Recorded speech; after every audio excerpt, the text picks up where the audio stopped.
I left school and I really didn't know what I wanted to do. I've grown up like all my life building cars with my dad, so I decided that I'd go into engineering. They're all engineers in my family and I've always been more hands-on than academic, and I thought I'd give it a go, and I actually really enjoy it. I'm just going into my 4th year, so my final year in my apprenticeship. I'm massively into my cars. I've always spent my time taking them apart, fixing things. I went and got a tattoo a couple of months ago of a piston. I absolutely love it. I've spent some time working on vans and stuff like that for friends, like fixing them. It's difficult being a woman in engineering because obviously you walk in and you don't know what sort of environment it's going to be, a male-dominated environment, but everyone here is just taking me under their wing and you just get treated like anyone else would in the team, and it's great. There's nothing to worry about. It seems so much scarier than it actually is. I was terrified when I first started. What if they think I can't do it because I'm a girl? But actually, you don't need to prove yourself because you can do it, you put your mind to it, everyone else believes in you and you just go along with it.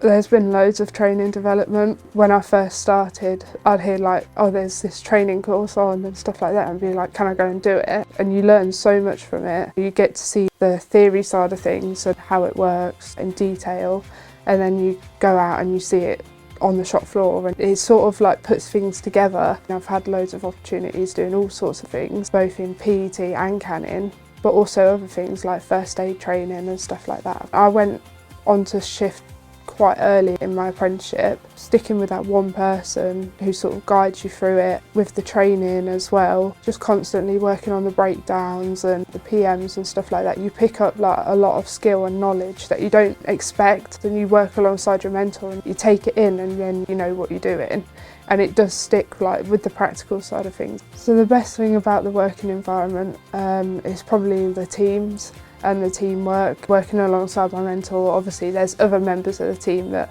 I work alongside with. It makes communication a lot easier, jobs are more efficient when you've got a bigger team, when you work together, because sometimes you're working on big machines and there's one of you on one side and someone else on the other, so it's definitely really important having that team.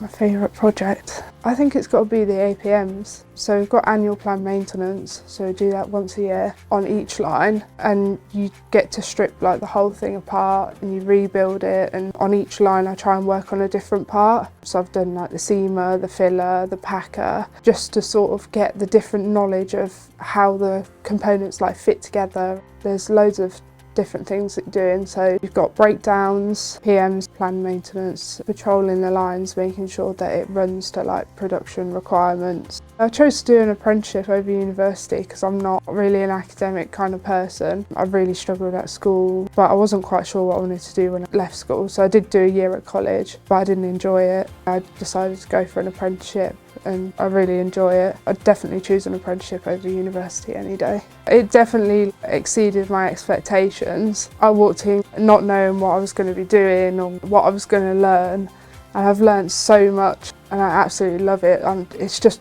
something I do alongside, you know, like loving my cars and working on my cars and that sort of thing. It just goes alongside it really nicely. It's just one of those things, I just love doing it.